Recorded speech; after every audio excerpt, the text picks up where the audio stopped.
Am I shocked that the Department of Homeland Security's white nationalist adjacent Join ICE ads haven't been attracting our nation's best?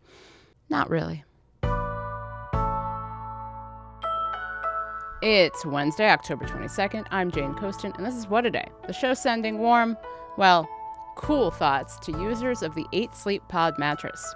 See, the 8 Sleep Pod mattress is a smart bed which uses Amazon Web Services to control temperature and other settings.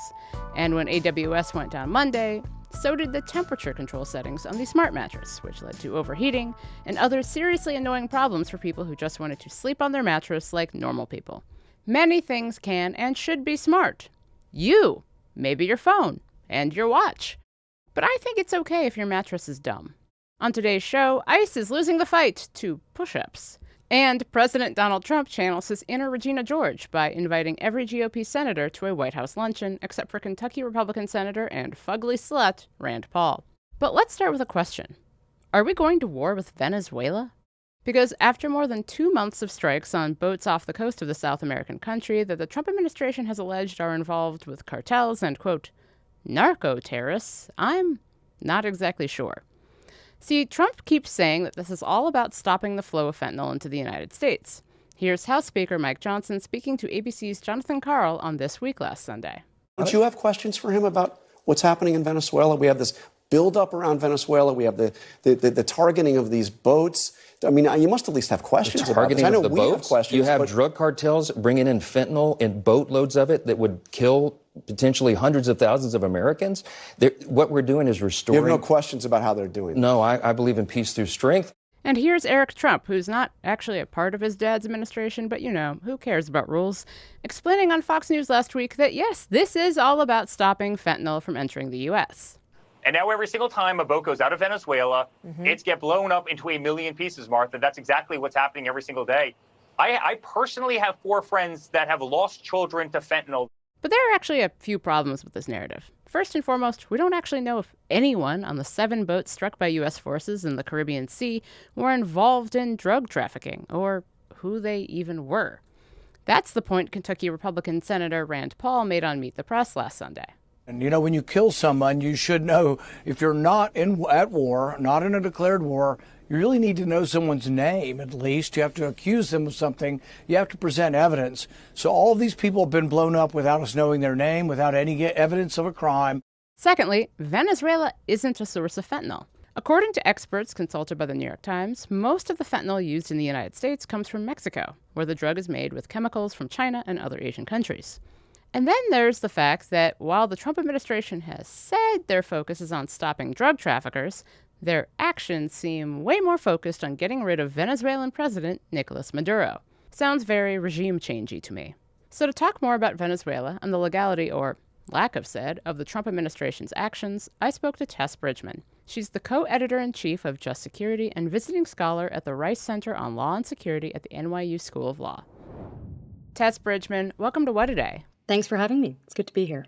Since early September, there have been a series of U.S. strikes on vessels in the Caribbean Sea off the coast of Venezuela, and dozens of people have been killed. I believe that there have been 7 strikes, as that we know of, which is a big proviso here. The Trump administration claims the boats are involved in drug trafficking, calling the people aboard things like narco-terrorists. Have any of these claims been substantiated? So far as we know, they have not. The administration has not been terribly forthcoming. They say that they have intelligence indicating that there are drug smugglers, which they call narco-terrorists, as you said, on board these vessels. But even in closed briefings with Congress, what we've heard from members coming out of those briefings is that they're really unsatisfied with the lack of information coming from the administration about who's on board, what drugs are allegedly on board those vessels, where they left from, where they're heading to. There are huge question marks just around those basic facts for pretty much all of these strikes. And, okay, let's say, theoretically, we knew that these were indeed drug traffickers. What legal jurisdiction does President Trump have to attack boats in the Caribbean Sea anyway? And when is it legal to use this kind of force? Because as far as I know, as of right now, we are not at war with Venezuela. And these are, this is international waters as far as I know. Yeah, that is the question. So it's very clear that you can only use military force in self-defense when there's been an armed attack or an imminent threat of armed attack that justifies the right of self-defense in response. We haven't had an armed attack here. We are not in an ongoing armed conflict. So there is no justification for the use of military force against these boats, whether they're in international waters or somewhere else. But the administration also isn't operating in a law enforcement paradigm. They're not using the Coast Guard to get these vessels to stop, to arrest the people on board, to confiscate the drugs. They're not using any legal process at all. So at bottom, what's going on here is the administration is asserting that the president can simply order the military to engage in killings outside of the law. And there's a name for that. It's murder. Something else that struck me over the weekend, Trump announced that 2 survivors of a recent strike on an alleged drug smuggling vessel were being returned to their respective home countries, Colombia and Ecuador, for prosecution there. Trump, of course, called the survivors terrorists. But on Monday, authorities in Ecuador released the Ecuadorian survivor because prosecutors said there was no evidence he did anything. What do we know about the survivors, if anything? We don't know much. I think if we do learn more, we're likely to learn information from Ecuadorian or Colombian authorities or civil society or news media there that has access to them and is likely to tell us more. I sure hope Congress is asking the administration and that the media continues to ask the administration what they know. They held these people for, I think, a couple of days in the end, so they ought to know more. But more importantly, they ought to have known a lot more than what they've said publicly before they tried to kill them. So let's keep in mind that these are 2 survivors, right, of one of these unlawful strikes on a boat going from where to where, carrying what, right? We need a lot more facts in order to know that. But presumably, if those facts were sufficient to detain them or for a foreign country to prosecute them, the administration is claiming they were sufficient to, in fact, kill them. So they ought to be able to tell us what it is that they're suspected of doing, who they are, right, where they were headed. These basic facts are just simply not known right now. This week, Trump has also decided to make enemies with our strongest military ally in South America, Colombia.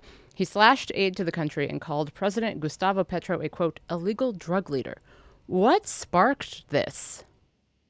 Yeah, well, Petro has not been mincing words in explaining that these strikes in the Caribbean are not lawful. And he has been making clear that killing outside of armed conflict is not something that the rule of law can abide. He has claimed that one of the victims of one of the earlier strikes was actually a Colombian fisherman, and has said essentially the Trump administration has murdered this Colombian fisherman at sea. Obviously, Trump doesn't like being called out in that way. He and Petro have had beef in the past as well. So it's not, in fact, surprising that Trump would lash out in this way, but it is at odds with our broader strategy for actually combating drug trafficking in the region. If we want to actually make a dent, we have to look at land routes and we have to look at cooperating with the governments in the region, not cutting off aid. That is what, in fact, enables that cooperation. I think that this goes to my overarching concern, which is that I don't think this is really about drugs at all. Trump recently revealed that the CIA is conducting covert missions in Venezuela, you know, the way you tell people what the CIA is doing.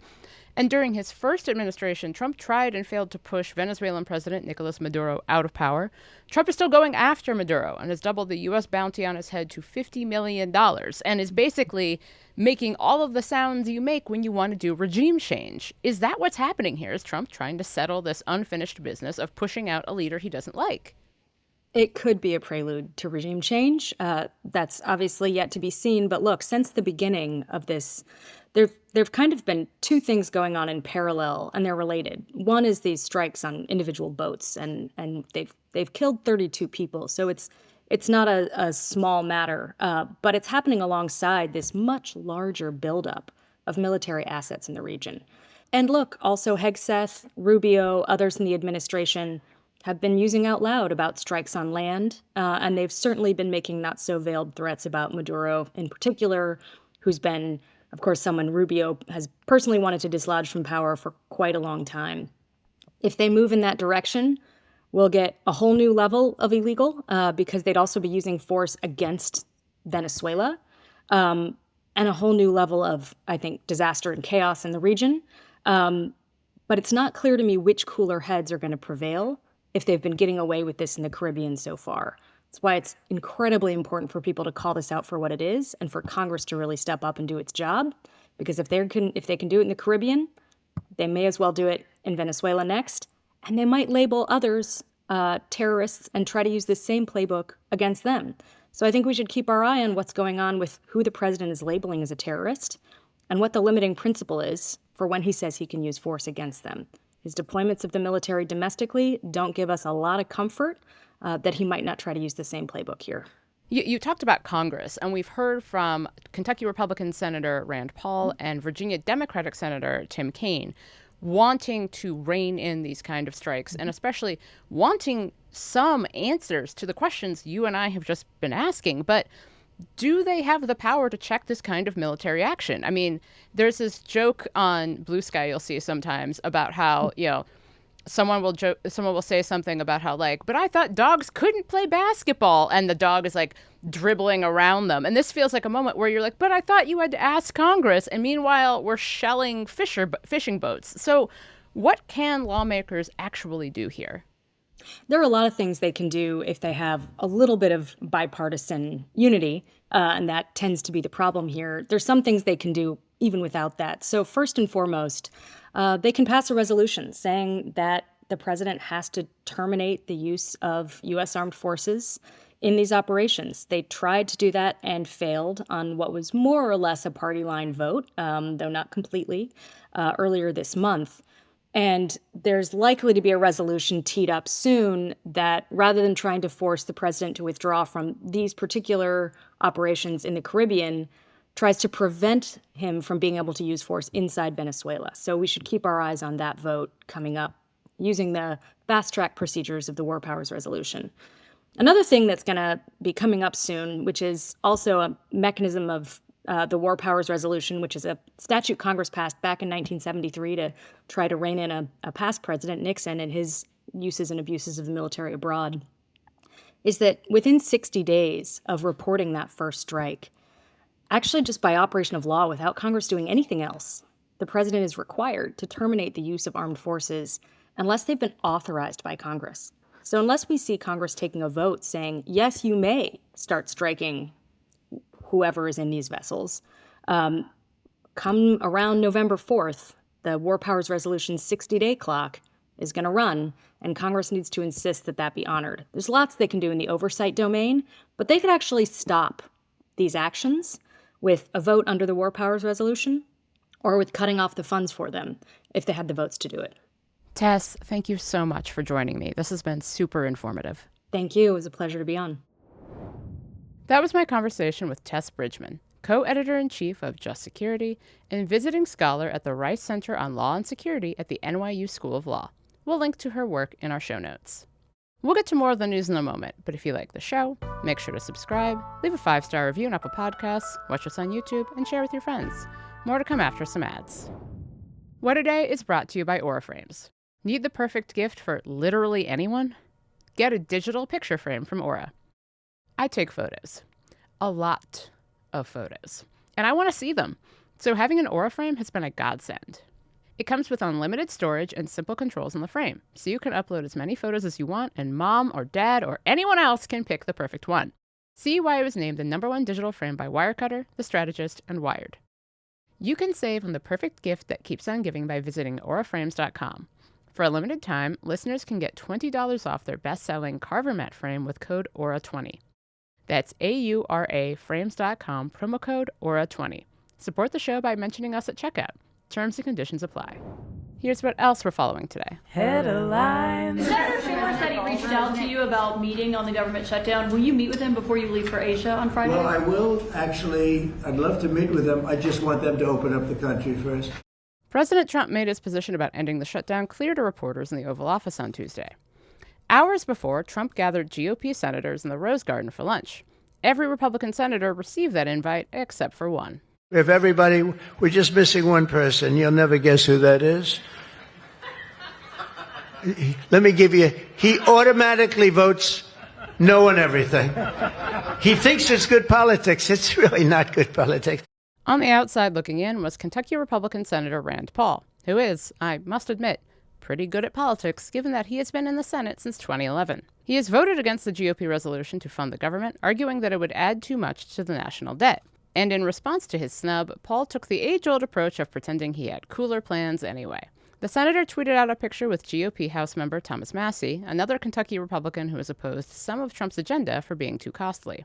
Also on Tuesday, a group of 13 House Republicans wrote a letter to Speaker Mike Johnson advocating for the extension of the Affordable Care Act subsidies that Democrats are holding out for during the government shutdown. Their letter makes it clear that they oppose negotiating over health care until the government is reopened, and that, quote, significant reforms are needed to make these credits more fiscally responsible.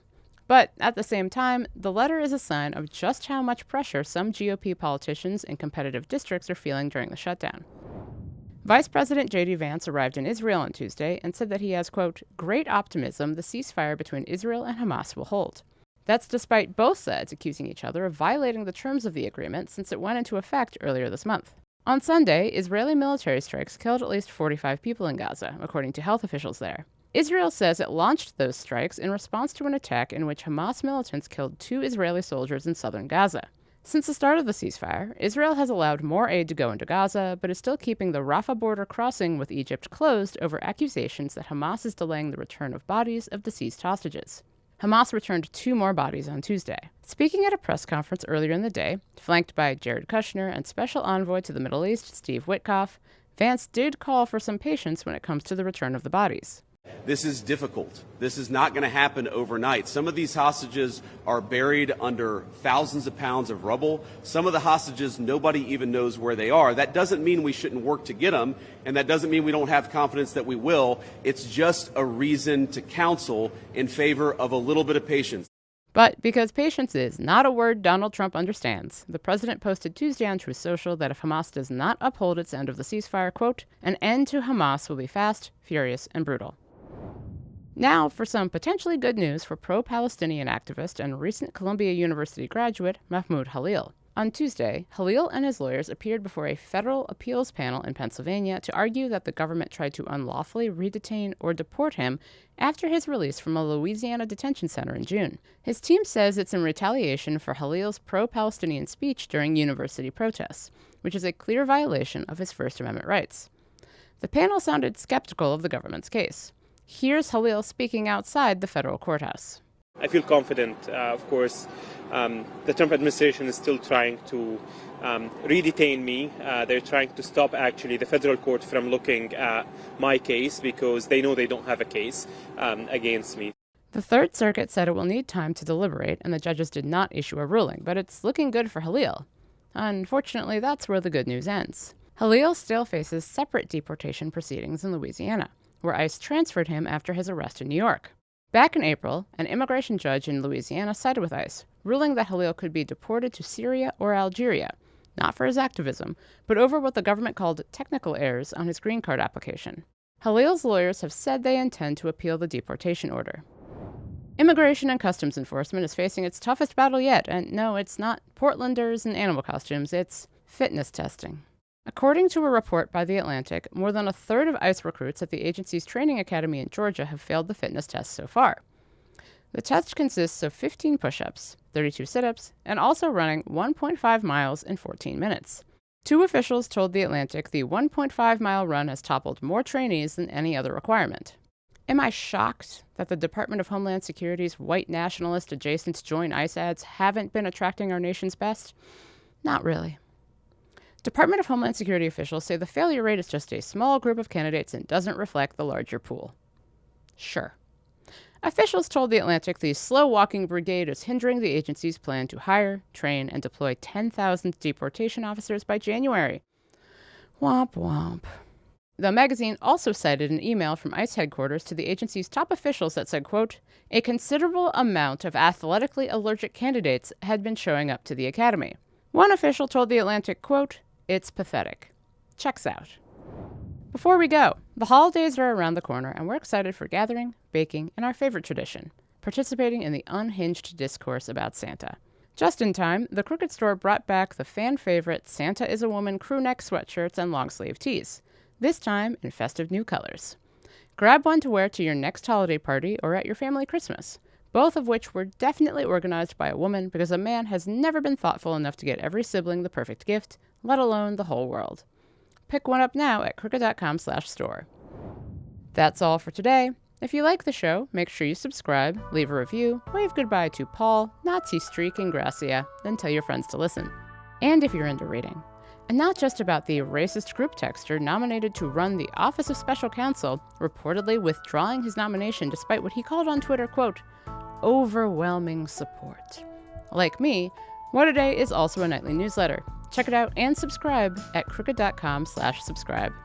I'm Jane Coaston, and hardest hit by Ingracia's exit, his mom, who literally banged on Maryland Democratic Representative Jamie Raskin's office door back in June and demanded a meeting to explain how great her son really was. Sad.